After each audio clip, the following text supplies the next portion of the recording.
Assalamualaikum warahmatullahi wabarakatuh. Waalaikumsalam warahmatullahi wabarakatuh. Alhamdulillah, alhamdulillahi ala rasulillah wa ala alihi wa sahbihi wa mawala. Asyhadu an la ilaha illallah wahdahu la syarika lah wa asyhadu anna Muhammadan abduhu wa rasuluhu la nabiyya ba'dah. A'udzu billahi minasyaitonir rajim. Bismillahirrahmanirrahim. Ya ayyuhalladzina amanu hal adullukum ala tijaratin tunjikum min adzabin alim. Tu'minuna billahi wa rasulihi wa tujahiduna fi sabilillahi bi amwalikum wa anfusikum dzalikum khairul lakum in kuntum ta'lamun. Shadaqallahul azim. Baiklah, pagi ini kembali lagi kita bersyukur kepada Allah Subhanahu wa taala dan bersalawat kita kepada baginda Rasulullah dengan ucapan Allahumma shalli ala sayyidina Muhammad wa ala ali sayyidina Muhammad. Baiklah, di sini yang saya hormati selaku yang menjadi pemateri kita hari ini yaitu Kakanda Mahlia Nur Rahman SPD MPD, yaitu pengurus wilayah Gerakan Pemuda Al-Wasliyah Pondok Bintang Sekorong. Kemudian yang saya hormati hari ini pimpinan cabang kita yaitu Bang Ashrafur Ridho yang hari ini berhalangan hadir, yang digantikan oleh wakilnya yaitu Bang Sukma. Yang saya hormati sebagai pimpinan komisariat Himmah IAIN Langsa yaitu Bang Wahyu Maulana Rahman, Bang Wahyu Rahman Maulana, yang hari ini sama-sama berhadir, yang kita lihat sangat tampan sekali. Kemudian yang saya hormati, yang saya sayangi, kader-kader Himmah 2023, ada senior juga Bang Rahman. Oke, baiklah, di sini tanpa kita memperbanyak mukadimah, seperti yang sudah dikatakan bahwasannya hari ini kita akan melaksanakan forum group discussion Himmah, yaitu yang berjudul tentang trik penulisan proposal grant yang akan dibawakan oleh Kanda Mahlia Nur Rahman SPD MPD. Baiklah, tanpa memperpanjang lagi Mas, hari ini langsung saja kita masuki pemateri kita. Pada pemateri kami persilakan. Ya, baik. Terima kasih banyak. Assalamualaikum warahmatullahi wabarakatuh. Waalaikumsalam warahmatullahi wabarakatuh. Alhamdulillahirabbil alamin wassalatu wassalamu ala asrafil anbiya'i wal mursalin wa ala alihi wa sahbihi ajmain. Pertama-tama mari sama-sama kita mengucapkan puji dan syukur atas kehadirat Allah Subhanahu wa taala yang telah memberikan kesempatan dan keinginan untuk kita berhadir dalam pertemuan yang sangat mulia ini. Dan mari sama-sama juga kita bersalawat kepada baginda Rasulullah SAW, yang mana oleh Rasulullah telah banyak membimbing kita bagaimana menggerakkan suatu lembaga di jalan Allah.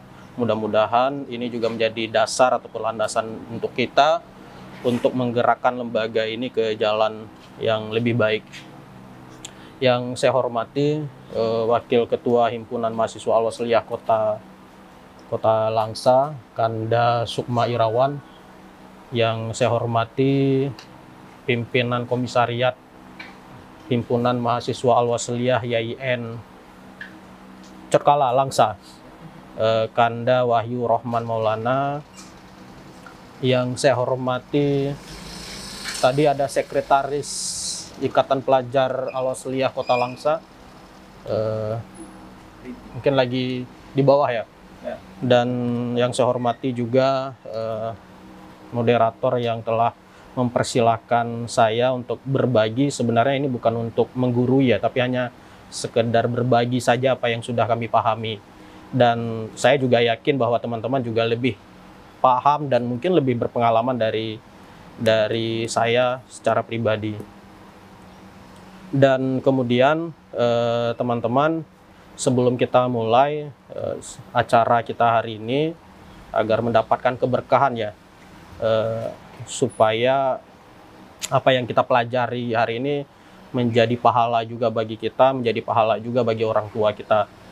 Dan saya juga mengajak teman-teman terlebih dahulu berdoa dan mendoakan juga saudara-saudara kita yang hari ini sedang di beberapa daerah sedang mengalami musibah bencana banjir, dan kita berdoa kepada Allah agar segera pulih dan bisa beraktivitas seperti biasanya. Berdoa dipersilakan.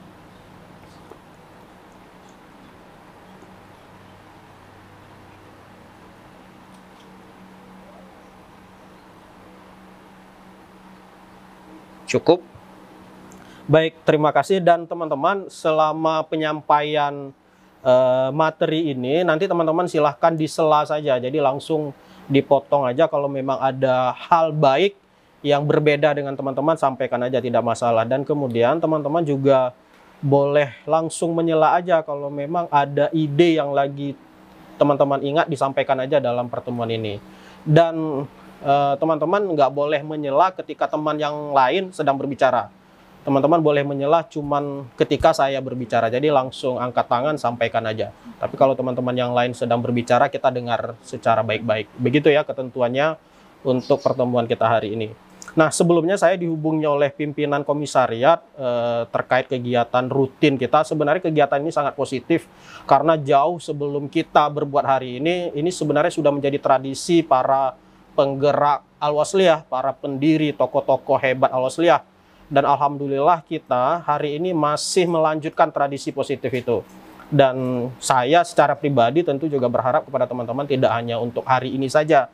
Dan menjadi catatan juga bagi kita dalam pelaksanaan kegiatan bukan hanya sebatas melaksanakan kegiatan, tapi esensi kegiatan itu yang harus kita ambil.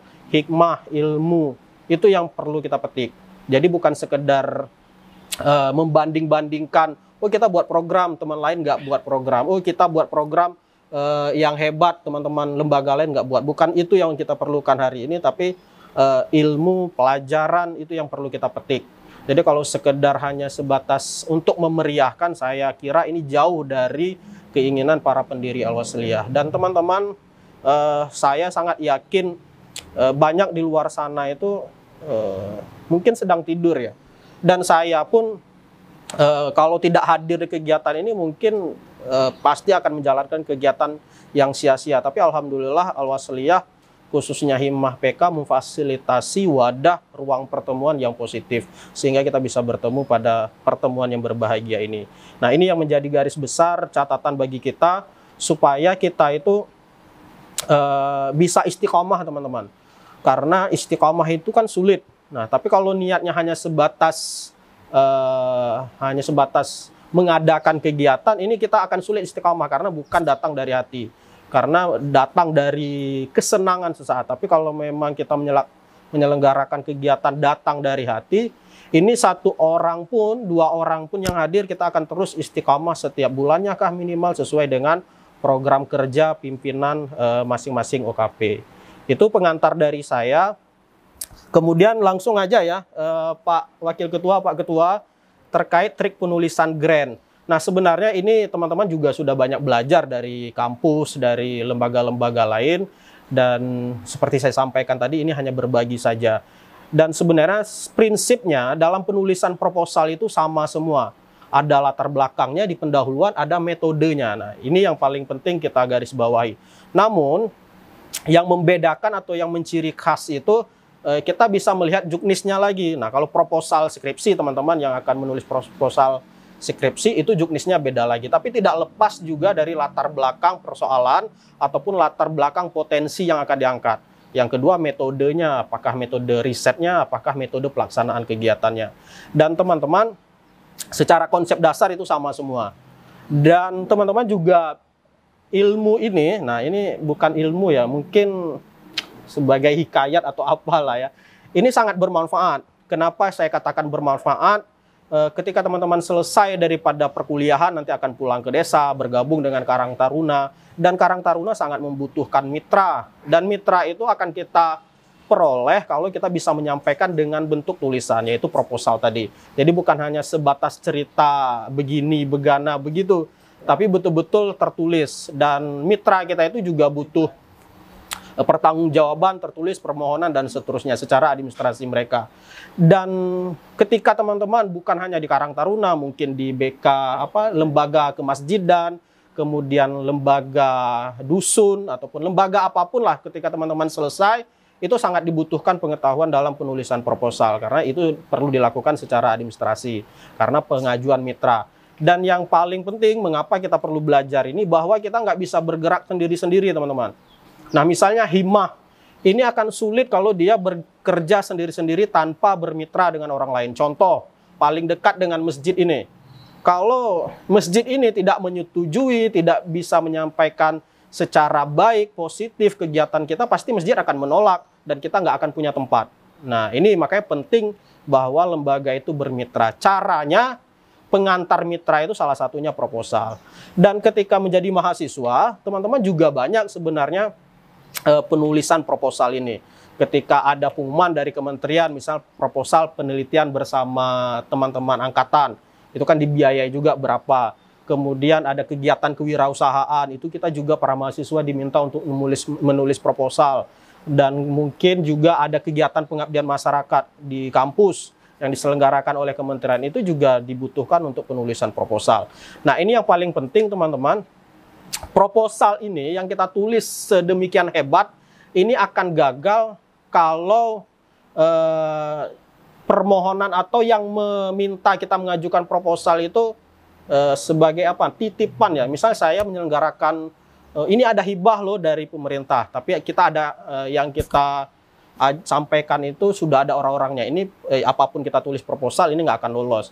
Tetapi kalau memang proposal yang kita tulis diumumkan secara terbuka, kemudian diseleksi dengan tim ahli yang profesional, dan ini sangat penting sehingga proposal kita itu lulus gitu teman-teman.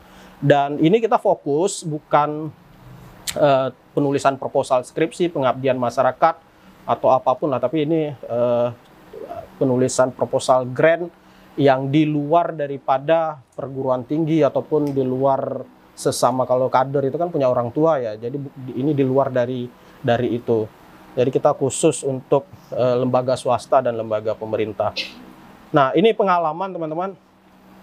Kita di sini juga karena kan nggak boleh ya tong kosong nyaring bunyinya. Saya Rahman itu ngomong begana begini, cerita ini cerita itu, tapi dia sendiri tidak pernah melakukan. Ini kan nggak boleh juga.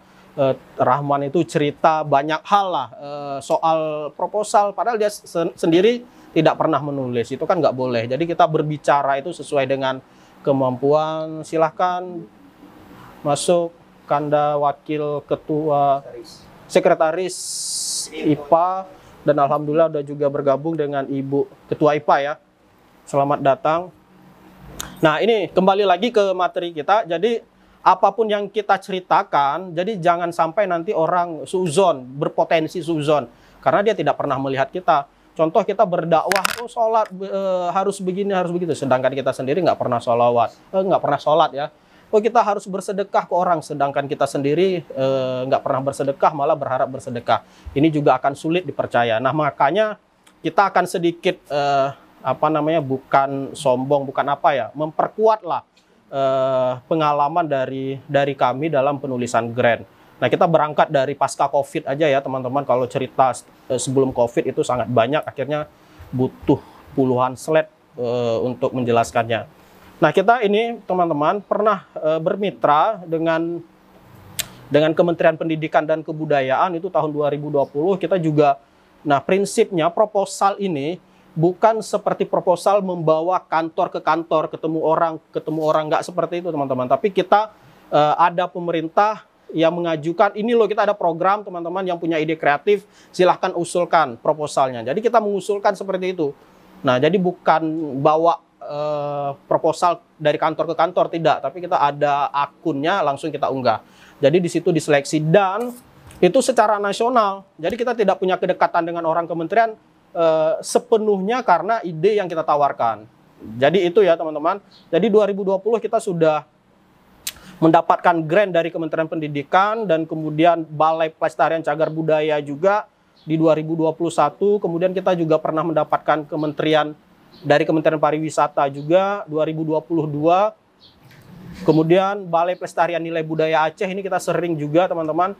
Kemudian terakhir kemarin kita 2023 dapat dari Badan Bahasa dan Balai Pelestarian Kebudayaan Aceh. Dan ini alhamdulillah. Dan 2024 kita sedang proses teman-teman, kita sudah masuk ke dalam grup penerima grant dari Kementerian Pendidikan dan Kebudayaan, Riset dan Teknologi. Ini alhamdulillah kita sekitar 400 jutaan yang akan kita terima, dan kita sudah masuk grup para penerima itu seluruh Indonesia, dan itu tidak banyak, hanya orang yang lulus grant saja. Dan alhamdulillah dengan anggaran sebegitu banyak kita bisa menyelenggarakan kegiatan. Jadi ide-ide kita itu bisa terfasilitasi teman-teman. Makanya penting bagi kita untuk belajar menulis proposal grant ini. Nah ini menjadi gambaran. Nah pengalaman bintang Skorong ini kan dia hanya fokus kebudayaan. Teman-teman di Himah, di Ikatan Pelajar nanti fokusnya apa?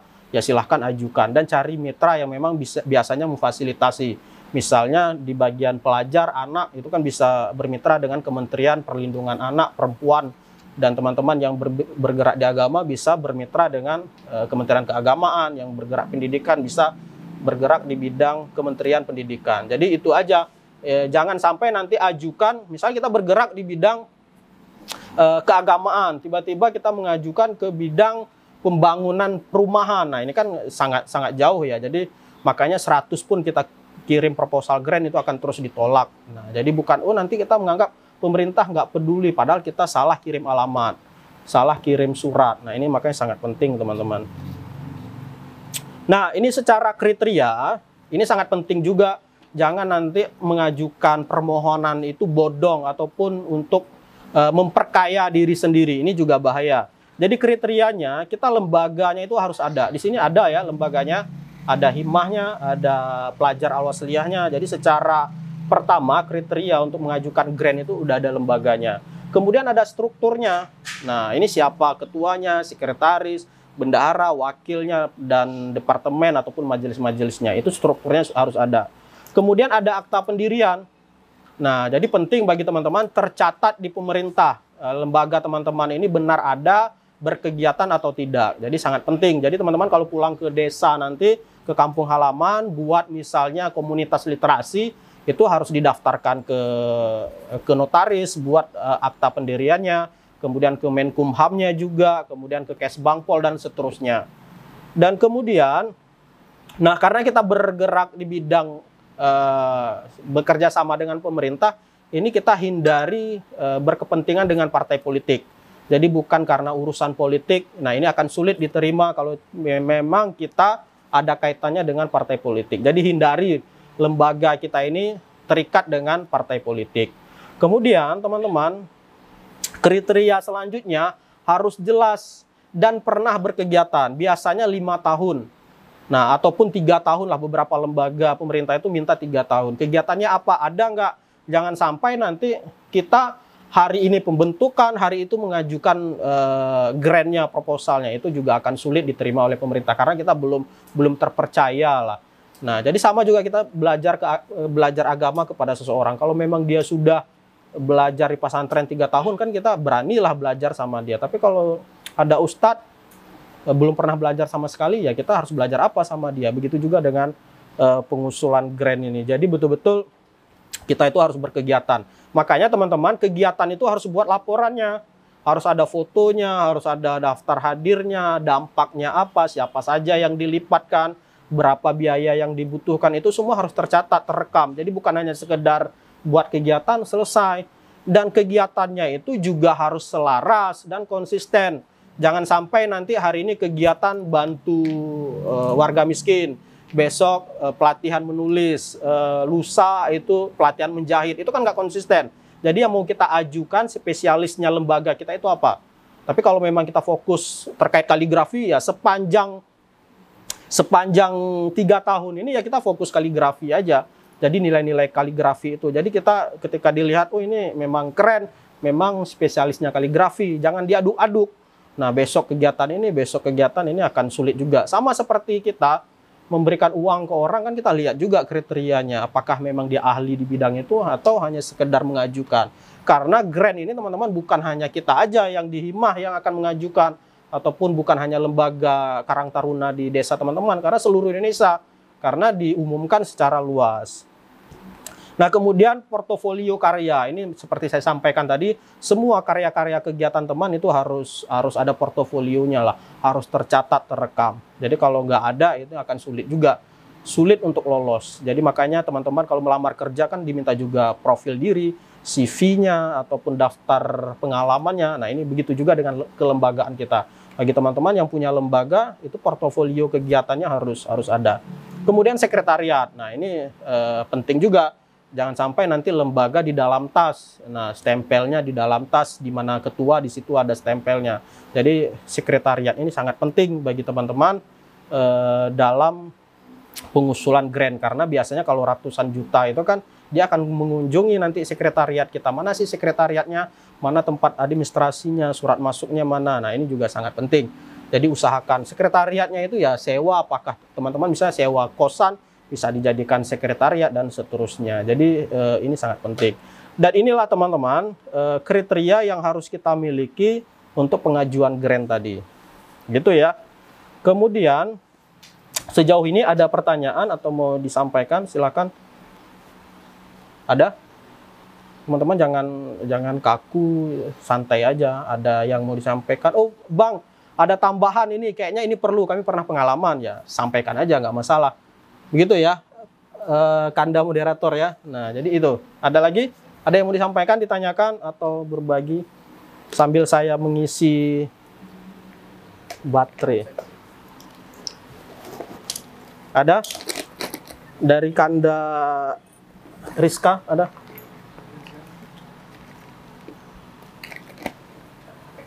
Jadi karena untuk mengajukan tadi kayak akta notaris, segala macam data-data yang menyangkut dengan lembaga tadi kan, legal itu. Jadi apabila satu lembaga itu kegiatannya cuma di sosial media aja, gitu. Nah, itu apa bisa diajukan sebagai portofolio, sebagai kegiatan? Kegiatan di sosial media ini boleh diterjemahkan nggak, outputnya seperti apa, dampaknya apa? Seperti begini, ada satu situs media berita yang saya buat, jalani sama kawan-kawan kan. Nah, jadi kan itu kan nggak ada kegiatan kan cuma dari media ke media. Ya, cari sumber media, disebarkan segala macam untuk jadi media penyebar informasi lah. Tapi kan itu belum ada legalitas. Jadi apabila mau diajukan legalitas seperti akta notaris tadi, penjualan hak segala macam, itu apa bisa? Dengan kegiatan kan kita nggak terjun di lapangan. Oke, kalau pengajuan untuk akta notaris itu tidak diminta syaratnya profil kegiatan. Jadi yang diminta cuma KTP ketua, KTP pengawas, KTP pembina sekaligus pendiri, kemudian pengurus-pengurus yang lain, kemudian surat keterangan domisili, bawa uang yang paling penting. Nah, kalau untuk pendirian akta notaris, tapi kalau untuk tindak lanjut setelah punya notaris, ingin mengajukan grant apa, itu harus ada pengalaman tadi kegiatan. Misalnya teman-teman pelatihan pemanfaatan media sosial. Jadi selama 3 tahun sebelumnya minimal teman-teman sudah melatih berapa orang untuk pemanfaatan media digital. Tidak ada rasa kebencian ketika mengunggah, kemudian konten-konten saling menghormati, tidak ada perundungan. Itu kan sudah teman-teman lakukan selama 3 tahun. Nah, itu boleh menjadi portofolio dalam pengajuan grant. Begitu. Jadi 2 hal ya, kalau untuk akta notarisnya tanpa perlu portofolio, tapi kalau untuk grant ini perlu portofolio pengalaman teman-teman. Gitu, Pak Sekretaris. Yang lain? Ini kita setara ya, perempuan, laki-laki sama. Jadi jangan ada beda-beda. Ada? Kalau tidak ada, dijawab tidak ada. Kalau ada gitu. Tidak ada? Oke, kalau tidak ada teman-teman, kita lanjutkan. Nanti kita akan praktik ya. Kalau sekedar teori sangat sayang ya. Apalagi wakil ketua meninggalkan semua aktivitasnya hanya untuk ceramah seperti ini. Dan beliau udah menitipkan pesan ke saya, Bang, ini kita harus praktik. Jadi betul-betul bisa dikerjakan gitu. Jadi kalau hanya ceramah, teman-teman bisa belajar di YouTube juga kan. Oke. Nah, kemudian ada nilai plus lain kenapa grant proposal kita itu diterima oleh yang menawarkan tadi. Kemudian kita ini fokus pada misalnya melibatkan disabilitas. Jadi teman-teman yang berkebutuhan khusus itu kita libatkan juga, jangan sampai nanti kita mengabaikan mereka. Nah, ini kalau kita dalam pengajuan proposal menceritakan bahwa ini mereka juga terlibat, ini menjadi nilai plus untuk diterima grant kita. Kemudian persamaan gender, lansia, dan remaja. Jadi kalau hanya laki-laki saja tanpa melibatkan perempuan, nah ini juga sulit biasanya diterima. Kemudian kalau hanya anak-anak muda saja tanpa melibatkan lansia, dampak yang diterima oleh lansia, ini juga akan sulit diterima. Tapi teman-teman kalau melibatkan hal ini akan lebih mudah. Karena lansia yang tidak produktif lagi tetap dilibatkan beraktivitas, kemudian perempuan ataupun laki-laki sama juga sangat penting. Kemudian tidak ada perbedaan. Nah, walaupun lembaga kita misalnya fokus keislaman, tapi kalau kegiatan kita itu bisa melebar selain Islam itu juga lebih bagus. Ataupun misalnya kegiatan kita kita tinggalnya di kota Langsa, tapi kepesertaannya yang kita undang di luar kota Langsa, dari Sumatera Utara kah, dari Sumatera Barat, dari Aceh Timur, itu lebih bagus. Jadi tidak hanya fokus di daerah kita sendiri. Dan hindari ini hanya fokus pada keluarga. Nah, jangan sampai nanti ketuanya suami, wakilnya bendahara istri, anak dan seterusnya. Nah, ini juga hindari. Karena ini kan hanya nggak mewakili seluruhnya lah, keberagaman. Nah, kemudian kepercayaan tadi, golongan juga, ras, warna kulit itu sama aja, bentuk rambut itu kita harus libatkan semua. Jangan gara-gara dia rambutnya beda dengan kita nggak mengikut sertakan mereka, ini dihindari. Kemudian urgensi, seberapa penting sih proposal kita itu untuk pemecahan masalah, ataupun seberapa penting untuk menghasilkan potensi yang luar biasa. Nah, ini juga penting, melihat potensi misalnya seperti ini teman-teman, ketika kita menggunakan jalan raya, ini kan sudah macet. Jadi kita menawarkan potensi melalui jalur udara. Jadi kita mengembangkan motor yang punya sayap. Nah, ini kan berbicara potensi ya. Jadi bukan hanya sebatas berbicara kebutuhan. Jadi ini. Kemudian dampak dan berkelanjutan. Jangan sampai nanti teman-teman pengajuannya itu misalnya di 2024, hanya untuk 2024, jangan seperti itu. Tapi kita tawarkan juga 2025-nya seperti apa, 2026-nya seperti apa. Jadi harus berkelanjutan. Kemudian dampaknya juga harus betul-betul luas. Nah, misalnya kalau memang, kita misalnya di si A mengajukan juga, ini akan dirasakan manfaat 30 orang. Tapi si B menjelaskan ini akan dirasakan manfaat 90 orang. Ini yang 90 orang pasti akan lulus dibandingkan yang si B. Karena grant itu kan cuma satu, nggak bisa memfasilitasi kedua-duanya. Makanya kebermanfaatannya itu juga harus jelas. Kemudian kesesuaian. Nah, ini kesesuaian sesuai juknis. Teman-teman kalau penulisan proposal skripsi kan harus sesuai dengan juknis.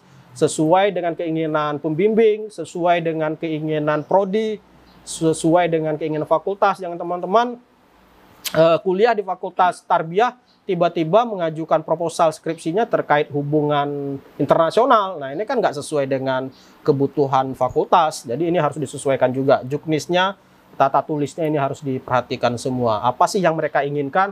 Ini harus betul-betul dipelajari dalam penulisan proposal grant.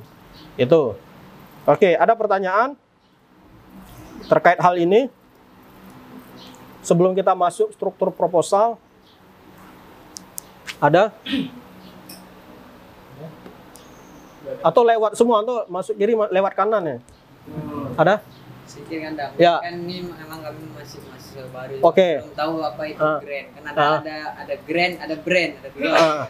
So, grant itu maksudnya apa? Grant itu semacam anugerah. Nah, jadi pemerintah punya uang, dia tidak bisa menyelenggarakan kegiatan kebudayaan misal. Indonesia ini kan luas, sukunya banyak, bahasanya banyak. Kalau kementerian sendiri yang menyelenggarakan kegiatan, itu nggak akan sampai ke Kota Langsa, nggak akan sampai ke Pulau Kampai. Nah, karena dia punya keterbatasan. Nah, ditawarkanlah oleh kementerian tadi, ini kami ada hibah, ada anugerah. Grant itu anugerah ya, maknanya. Ada anugerah untuk komunitas untuk menyelenggarakan kegiatan kebudayaan. Kriterianya ini, syaratnya ini, silakan penuhi, silakan ajukan. Nah, kita ajukanlah, misalnya biasanya ada batasannya, kalau kementerian itu antara 200 juta sampai 800 juta. Kita ajukan misalnya 500 juta. Nanti kalau memang mereka tertarik, mereka akan meloloskan. Tapi kalau mereka nggak tertarik, mereka akan menyampaikan mohon ikut di tahun depan lagi.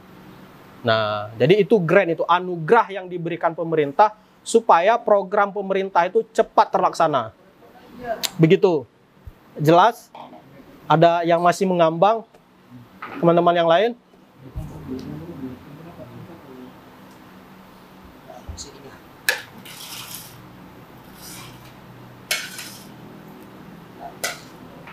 Oke, nah misalnya kemarin kami berkunjung ke Pulau Kampai. ke Pulau Kampai itu pelaku tradisi lisannya Kanda sekretaris kita, Kanda sekretaris IPA.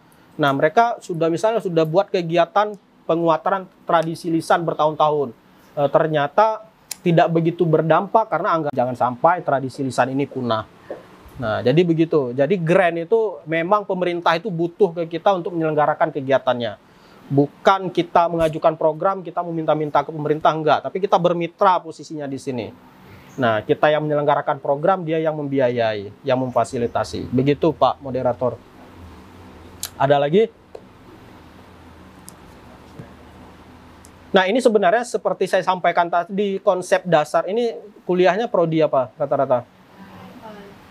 Nah, ini konsepnya sama. Konsep dasar penulisan proposal itu teman-teman kan mata kuliah ketika disuruh ke sekolah kan ada riset juga kan.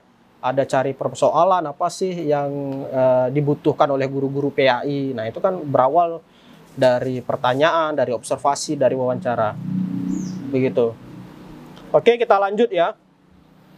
Nah, untuk strukturnya, Masya Allah, Tabarakallah. Oke, kita lanjut ke bagian struktur proposalnya, teman-teman. Ini sangat penting ya. Yang pertama, pendahuluan. Nah, pendahuluan ini terkait latar belakang. Nah, misalnya teman-teman mau mengangkat terkait persatuan dan kesatuan. Jadi itu diceritakan dulu. Apa sih problem terkait persatuan kesatuan? Apakah tidak saling menghargai? Alasan tidak saling menghargai itu apa? Dan teman-teman jangan mencakup ataupun memasukkan ke dalam proposal itu terlalu luas persoalannya. Nah, misalnya kita mau mengangkat tangan, kalau bisa kelingking ini aja yang kita bahas, jangan tangan. Kalau tangan kan terlalu banyak, terlalu luas cakupan persoalannya. Jadi fokus spesifik aja. Begitu juga dengan misalnya terkait kebudayaan apa? Tradisi lisan terkait apa? Jadi itu aja yang diajukan. Jadi jangan terlalu banyak.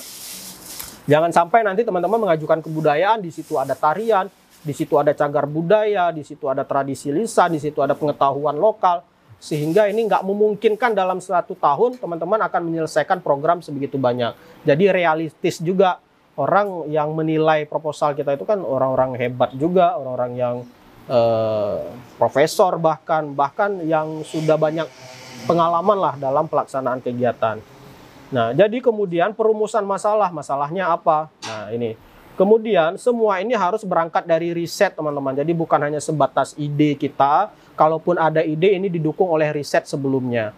Jadi misalnya kita mau memecahkan persoalan tradisi lisan tadi, ataupun masalah pendidikan media pembelajaran lah, kalau teman-teman PAI. Jadi fokus ke media pembelajaran, saya mau mengembangkan media pelajaran yang dibutuhkan oleh guru A seperti ini. Nah, teman-teman berasumsi bahwa media itu bisa meningkatkan hasil belajar materi sholat misalnya. Itu juga harus didukung oleh peneliti sebelumnya. Kenapa teman-teman bisa berasumsi bahwa media yang akan teman-teman kembangkan itu bisa meningkatkan hasil belajar tentang sholat? Nah, jadi kriteria yang akan teman-teman kembangkan itu juga mencakup apa yang dilakukan oleh peneliti sebelumnya. Jadi didukung seperti itu. Makanya harus ada riset juga pendukung, ataupun teman-teman langsung yang melakukan riset. Dan kemudian, nah, kontribusi kegiatan. Jangan sampai teman-teman hanya mengajukan kegiatan tapi tidak berkontribusi apa-apa. Jangan sampai teman-teman menulis proposal misalnya, tidak bermakna apa-apa, hanya sekedar lulus aja udah. Setelah itu skripsi kita masih dibaca orang atau tidak gitu, proposal kita masih dibaca atau tidak. Ini kontribusi juga sangat penting. Nah, itu ya teman-teman, jadi penulisan itu kontribusinya apa, harus dirumuskan. Kemudian konsep kegiatan. Nah, ini terkait sasarannya siapa, tadi kan kita udah berbicara kesetaraan, beda agamanya, beda sukunya, kemudian beda rasnya, kemudian juga beda wilayah dia tinggal, ini sangat penting. Kemudian tujuannya apa kita melaksanakan kegiatan? Misalnya untuk meningkatkan pengetahuan guru dalam mengembangkan media, meningkatkan generasi muda dalam mempertunjukkan tradisi lisan, ataupun tujuannya adalah untuk meningkatkan kemampuan generasi muda dalam mengembangkan video cagar budaya. Jadi itu harus jelas semua. Nah, karena kenapa perlu kita membuat video? Sekarang kan banyak video-video misalnya makam yang membuka kota Langsa di sana itu apa nama desanya, itu kan sangat jarang videonya. Jadi kita buatlah videonya. Nah, jadi seperti itu. Kemudian siapa aja yang akan kita libatkan bekerja sama? Ini sangat penting juga. Semakin banyak orang yang kita libatkan bekerja sama, itu semakin bagus. Yang paling penting jangan tumpang tindih anggarannya. Pemerintah kita itu tidak suka sudah dibantu beli snack, orang lain juga bantu snack. Nah, ini hindari seperti itu. Jadi kalau bermitra itu, kalau pemerintah kita udah bantu konsumsi, orang lain usahakan bantu tempat kah, bantu sewa proyektor dan seterusnya. Jadi gitu, anggarannya nggak boleh tumpang tindih. Kemudian urgensi, nilai strategis, kenapa kegiatan itu, program yang kita ajukan itu penting untuk dilakukan. Ini sangat perlu juga. Kemudian ini tahapan pelaksanaannya, teman-teman, ini juga penting. Kita ceritakan harus detail. Dari pertama kita rapat, apa yang kita bahas, siapa aja yang kita libatkan, promosinya seperti apa. Kalau ada kita mengundang peserta, kriteria pesertanya apa, misalnya harus wajib punya laptop. Kalau nggak punya laptop, kita nggak boleh libatkan dia sebagai peserta. Kemudian lokasinya harus penuh wifi internet kalau memang kegiatannya untuk mengedit video. Jadi ini harus jelas tahapan pelaksanaannya. Kemudian kapan kita membuka untuk rekrutmen pesertanya, kapan pengumuman peserta yang lolos, kapan kita mengajukan kemitraan, itu harus jelas semua, teman-teman. Kalau perlombaan itu struktur perlombaannya seperti apa, konsep pelaksanaan perlombaannya seperti apa, ini harus jelas. Jadi sedetail-detail mungkin. Jadi ketika kita menggunakan anggaran, jelas. Nah, ini anggaran A mau digunakan untuk kegiatan apa? Kegiatan A kah? Nah, kalau memang tiba-tiba kita mengajukan anggaran B, ternyata pas dicek di susunan kegiatannya nggak ada kegiatan itu akan dicoret anggaran. Makanya anggaran kita itu dari 200 juta atau 800 juta diajukan, dipangkas menjadi 100 juta yang disetujui. Karena nggak detail, terkecuali kita detail. Itu ya, teman-teman. Kemudian pelaksanaan kegiatannya, nah ini sangat jelas metodenya seperti apa, apakah ada diskusinya, apakah modelnya bentuk riset, ataupun seminar, pelatihan. Kemudian panitianya juga harus jelas. Nah, panitia sekarang kita lihat di lembaga-lembaga, ketua panitia dia, ketua lembaga dia, bendahara panitia dia, seksi tempat pun dia. Nah, ini sangat berbahaya. Makanya teman-teman hati-hati. Jadi harus tahu peran dan tanggung jawab. Kalau memang teman-teman sudah ditunjuk sebagai bendahara, ya kontrol keuangannya. Jangan sampai nanti udah ditunjuk sebagai bendahara, nggak bertanggung jawab. Jadi pemerintah kita juga nggak sreg melihat kondisi lembaga kita seperti itu. Misalnya kalau memang kita ditugaskan untuk mencari narasumber, ya kita cari narasumbernya. Nah gitu ya teman-teman. Jadi tanggung jawab itu jangan dilimpahkan kepada satu orang. Ini dia ketua, nyari proyektor pun dia, pasang layar pun dia.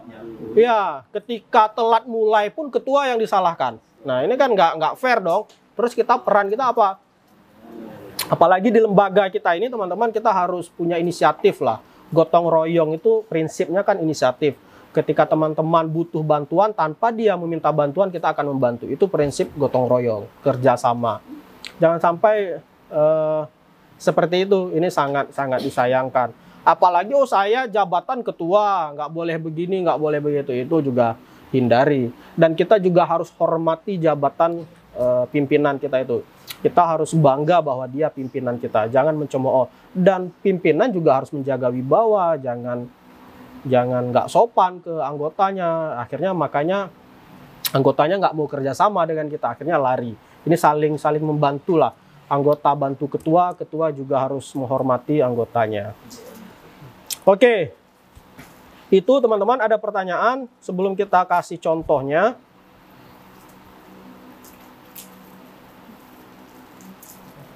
Ada? Ini kelihatan? Ada? Kita berbagi ini aja pengalaman ya Pak Wakil Ketua ya. Ada pengalaman apa, silahkan. Jadi jangan satu arah.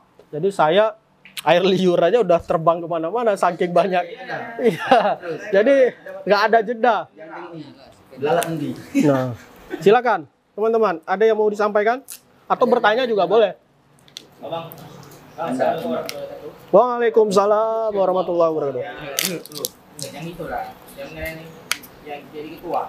Kita kan udah bawa nih. Tapi yang anggota itu tetap aja nggak respect kita, walaupun kita tetap juga itu kan respect kita. Oke, saya kira ini perlu evaluasi aja, duduklah, pertanyakan kalian maunya apa. Kalian kan kemarin udah sepakat bahwa kalian jabatannya ini. Jadi dievaluasi aja, ditanya aja. Terkadang ketua nggak pernah mengundang anggotanya. Nah, tiba-tiba marah aja sama anggota. Oh, kalian nggak mau kerja, saya aja yang kerja. Nah, itu hindari juga. Sesekali kan bolehlah ketuanya berkorban mengeluarkan gorengan untuk mengundang anggotanya. Supaya kita tahu baunya anggota itu apa. Ya, begitu. Jangan sampai nanti terlihat ketua semua, sampai desain poster pun ketua. Malu kita anggota kan? Nah, itu. Saya kira itu perlu evaluasi, ajak duduk, obrolin mau dibawa kemana. Wakil ketua, misalnya di IPA ada wakil ketua, panggil wakil ketuanya. Wakil ketua kan membidangi bidang apa, wakil ketua panggil bidangnya. Nah, jadi itu wakil sekretarisnya panggil bidangnya. Kita kemarin udah komitmen SK-nya ini, siapa orang-orangnya, itu harus bertanggung jawab. Kalau memang dia udah nggak sanggup, tanyakan aja, Yunda apakah nggak sanggup lagi untuk lembaga kita. Kalau nggak sanggup mohon sampaikan. Sedangkan ini kita harus berkelanjutan. Jadi kalau memang dia udah mengatakan, maaf saya sibuk, nggak ada, reshuffle aja, usulkan aja pergantian. Jangan ada cerita nggak enak hati, nggak ada. Nah, dia boleh jadi teman kita satu kosan, tapi kalau satu lembaga nggak bisa dijadikan teman, ya tinggalkan aja. Tapi jangan gara-gara lembaga marah terus nanti pindah kos. Nah, ini harus profesional juga, ya. Misalnya kita bersahabat dengan satu orang, misalnya antara ketua dan sekretaris. Nah, kalau memang dia nggak bisa bekerja sama secara lembaga, ya berhentikan aja usul pengurus lain. Tapi jangan berhentikan dia sebagai sahabat. Nah, ini harus profesional kita. Kalau memang secara lembagaan dia nggak bisa bekerja sama, karena ada teman yang bisa diajak tidur, bisa diajak bersama, tapi ada teman tadi yang nggak bisa diajak secara berorganisasi. Jadi kita ngajak teman berorganisasi itu juga jangan sebatas karena kedekatan. Oh, saya misalnya dekat sama Rizka, saya jadikan dia wakil ketua, itu nggak boleh juga. Padahal dia nggak cocok di wakil ketua, tapi lebih cocok jadi pembina, mengarahkan kita. Dia tempatkan sebagai pembina. Begitu ya, Pak Rizka. Ada lagi teman-teman?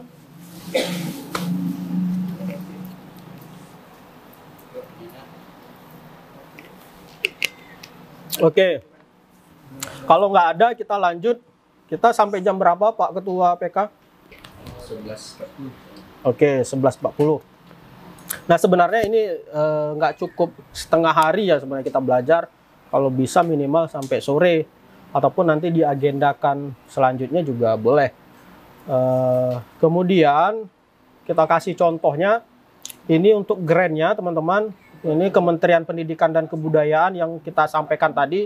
Yang untuk tahun 2024. Yang kami sampaikan bahwa kita diterima dalam anggaran 400 jutaan lah tadi. Dan ini kalau cover, ini kita sama semuanya. Proposal apapun itu pasti ada covernya, jangan telanjang. Dan untuk tata penulisannya, seperti saya sampaikan tadi, harus mengikuti juknis. Jadi seperti apa juknis mereka kita ikuti aja. Biasanya kalau pemerintah mengajukan grant itu sudah ada semua. Formatnya sudah lengkap semua, tinggal kita mengisi aja pikiran kita ke dalam format itu. Termasuk covernya itu sudah ada formatnya semua. Ini kelihatan nggak ya? Kelihatan ya? Kelihatan ya? Masih muda-muda. Di sini saya aja yang paling tua kan? Oke. Kemudian ini pasti ada surat permohonan. Nah, surat permohonan ini sama seperti biasanya ada apa namanya? Ada kop suratnya. Kemudian boleh. Kita seumuran ya, Kanda Rizka. Oke, jadi ini ada perihalnya. Ini sebenarnya formatnya sudah ada, kita tinggal mengisi aja. Nah, yang perlu kita bahas itu bukan pengantar, bukan covernya, lembar pengesahannya bukan itu. Nah, ini daftar isinya juga sama. Dan ini semua daftar isi ini teman-teman harus mengikuti juknis. Teman-teman mengajukan proposal skripsi juga seperti itu, mengajukan proposal PKM di kampus, mengajukan proposal kewirausahaan di kampus, riset di kampus, ini formatnya sama semua, mengikuti juknis. Nah, ini yang paling penting teman-teman pelajari. di latar belakang tadi memuat persoalan. Apa sih yang mau kita angkat? Nah, di sini saya contohkan di daerah saya di Klut ini hanya 5 kecamatan di Aceh Selatan. Pengguna bahasa Klut, penutur bahasa Klut. Di dalam 5 kecamatan itu pun tidak semua orang menuturkan Klut. Kalau Aceh kan banyak, seluruh Aceh orang menuturkan bahasa Aceh. Kalau Melayu sampai ke Malaysia orang berbahasa Melayu ya. Nah ini masih besar. Tapi kalau di tempat saya sebagai orang Klut itu hanya 5 kecamatan dan itu pun bercampur. Masih ada orang Acehnya di situ, anak Jamenya, Minangnya. Jadi kami Klut itu sangat minoritas lah dalam apa namanya, dalam bahasanya, kesenian semua. Kalau kami anak-anak muda ini nggak peduli lagi, udahlah hilang Klut itu, tinggal nama. Itu pun kalau masih ada yang menulis tentang Klut. Jadi ini kita fokus pada penutur bahasa Klut tadi. Kemudian kenapa kita mengangkat Klut? Karena semua masyarakat ini pertama dia minoritas, semua aktivitas itu tidak terlepas dari tutur tradisi lisan. Nah ini kita fokusnya tradisi lisan. Nah dia pergi ke laut ada tradisi lisannya. Kemudian dia ke sawah ada tradisi lisannya. Ketika mengantarkan anak ke guru ada tradisi lisannya. Ketika dia melamar seseorang, tokoh adat masyarakatnya juga ada tutur lisan. Jadi semua itu kegiatan aktivitas masyarakat berkaitan dengan tutur lisan. Ini yang kita tuangkan di dalam proposal kita. Jadi faktanya hari ini tidak ada lagi penutur tradisi lisan ini. Jadi orang melamar ya udah lamaran aja. Nah, orang pergi ke laut ya udah pergi ke laut aja. Orang tarik pukat, tarik perahu dari laut ke darat, itu dulu ada tradisi lisannya yang membuat kita itu semangat. Tapi sekarang tarik-tarik aja. Ada sebagian loyo karena nggak ada tradisi lisan tadi. Makanya kita bangkitkan ini lagi. Dan tradisi lisan ini juga mengarahkan, kalau kita ingat zaman-zaman dulu orang apa namanya mengayunkan anak, ada nyanyi-nyanyian, ada nasihat-nasihat. Ketika anak antara sadar dan tidur, itu paling tepat mengajarkan hal-hal positif. Itu lebih mudah masuk. Dulu orang tua. Tapi kalau memang mau fokus orang tua, ambil orang tua, abaikan dulu gurunya. Karena kita keterbatasan biaya, waktu. Nanti orang selesai 6 bulan, kita setahun. Karena orang tuanya sudah kita teliti, si gurunya belum. Karena kita mengajukan 2 variabel. Fokus aja 1 aja. Kalau guru-guru, kalau orang tua. Tapi kalau udah profesional, udah selesai, nggak apa-apa, lanjut aja lagi ke orang tua ataupun gurunya. Kanda apa? Yang 2023 juga? Oke, boleh 2023. Silakan. Jadi Kanda tadi kan kalau sahabat yang mengatakan itu lingkungan besar pesantren. Kalau dari pribadi sendiri karena juga kayak jejak hidup juga lah. Misalnya saya ngambil nih contoh SDIT Kusruwa itu. Itu salah satu memang yang saya teliti sekalian saya memang tinggal di situ, kalian adalah ngajar-ngajar di situ. Ternyata permasalahan kenapa anak-anak SD itu sulit menghafal dan ketika mereka sudah menghafal itu mudah kali hilang. Ternyata karena memang dari honor guru. Karena ya saya juga merasakan gitu kan, misalnya honornya terlalu kecil tapi mereka dituntut dengan pekerjaan yang sangat begitu besar. Tanggung jawab kepada anak itu dari mulai jam 8 pagi sampai jam setengah 6 sore. Jadi itu permasalahan besarnya dengan honor gaji yang 1.200.000.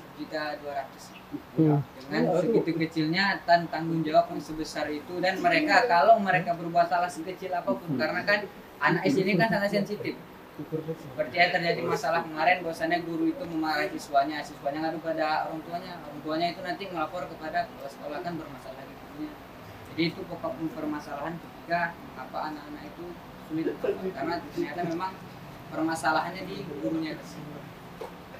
Oke, baik. Nah ini memang sebenarnya kalau terkait honor ini kan problem memang udah lama ya. Tetapi apakah kalau kita validasi lagi apakah memang persoalan utamanya itu karena honor? Faktanya di lingkungan kita juga banyak guru-guru yang udah 2 kali lipat honornya tapi juga tidak memberikan pengaruh. Nah ini kan harus ada tanda tanya yang lebih besar lah. Apakah memang pengaruh honor? Tapi kalau kita flashback ke jauh ke belakang lagi, guru zaman dulu tidak mengharap honor juga. Tetapi dukungan dari orang tua itu yang sangat luar biasa. Contoh misalnya, ustadz saya dulu kalau ke pasar naik sepeda, nah dia mau belanja ikan. Nah, sebelum sampai pasar ikan itu udah ada orang tengku-tengku pio gantungin kelapa. Nah, jalan lagi udah ada tengku-tengku sambil salam, nyo dapat rezeki terong. Nah, belum sampai ke pasar ikan kelapa udah dapat gratis, terong udah dapat karena orang tua juga punya kepedulian terhadap anaknya. Anaknya dititipkan ke orang tua. Nah, ketika gurunya udah sampai ke parkiran sepedanya, pergi ke pasar ikan, nah pas balik udah ada ikan asin di situ digantungin, udah ada martabak di situ. Karena memang kepedulian orang tua terhadap guru, memuliakan. Jadi guru itu tengku zaman dulu itu dimuliakan. Jadi dia tidak mikir lagi rezeki datang dari mana. Karena memang orang tuanya juga merasa, oh, ini kan untuk anak saya, apa salahnya. Tapi sekarang coba datang, nah ke pasar, jangan-jangan pas parkir sepeda gurunya hilang di bawah orang. Iya kan? Hilang banget.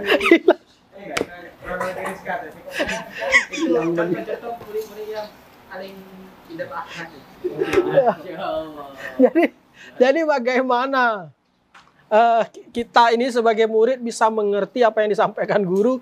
Jangankan mau bersedekah untuk guru, sepeda kalau di kampung jagung-jagung kebun tengku habis, kita ambil kelapanya, besok guru mau panen hilang duluan habis, yang ambil apa muridnya.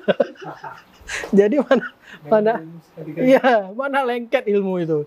Saya kira itu ya teman-teman. Jadi itu perlu diuji lagi, apakah memang karena honor atau karena orang tua atau hal-hal lain lah ya. Saya kira itu teman-teman, boleh tepuk tangan buat kita semua.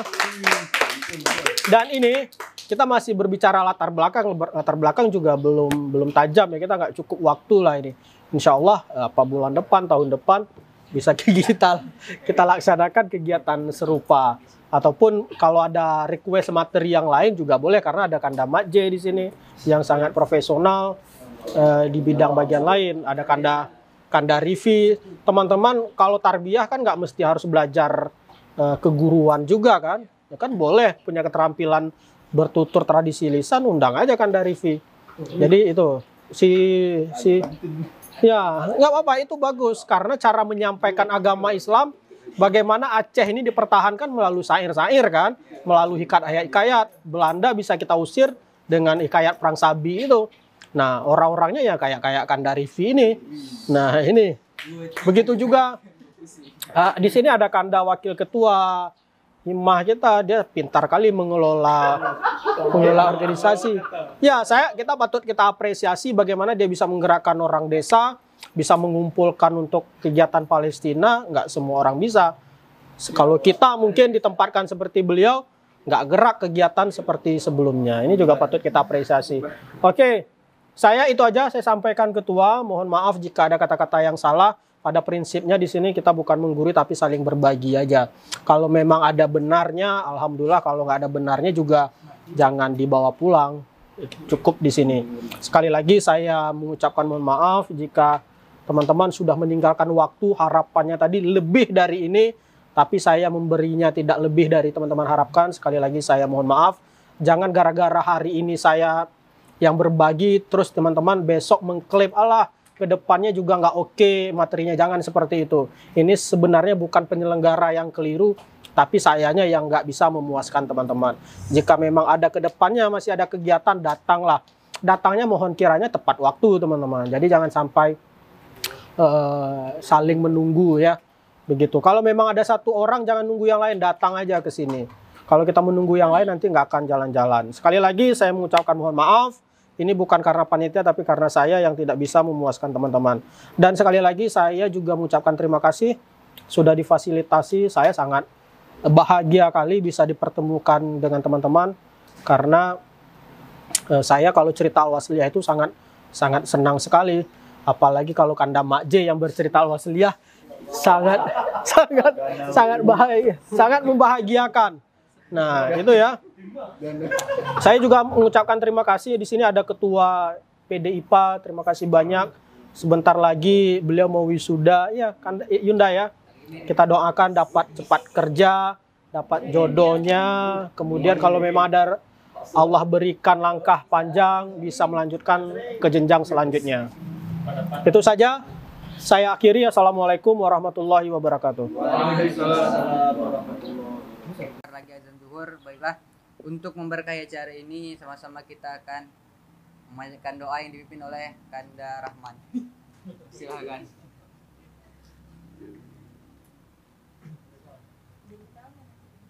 أعوذ بالله من الشيطان الرجيم بسم الله الرحمن الرحيم الحمد لله رب العالمين الصلاة والسلام على أشرف الأنبياء والمرسلين وعلى آله وصحبه أجمعين اللهم اغفر لنا ذنوبنا ولوالدينا وارحمهما كما ربيانا صغيرا آمين. جميع المسلمين والمسلمات والمؤمنين والمؤمنات الأحياء برحمتك يا أرحم الراحمين اللهم أجرنا من النار اللهم أجرنا من النار اللهم أجرنا من النار ولا تجعلنا ظلمنا أنفسنا وإن لم تغفر لنا وترحمنا لنكونن من الخاسرين ربنا آتنا في الدنيا حسنة وفي الآخرة حسنة وقنا عذاب على سيدنا محمد وعلى آله وصحبه وسلم سبحان ربك رب العزة عما يصفون والسلام على المرسلين والحمد لله رب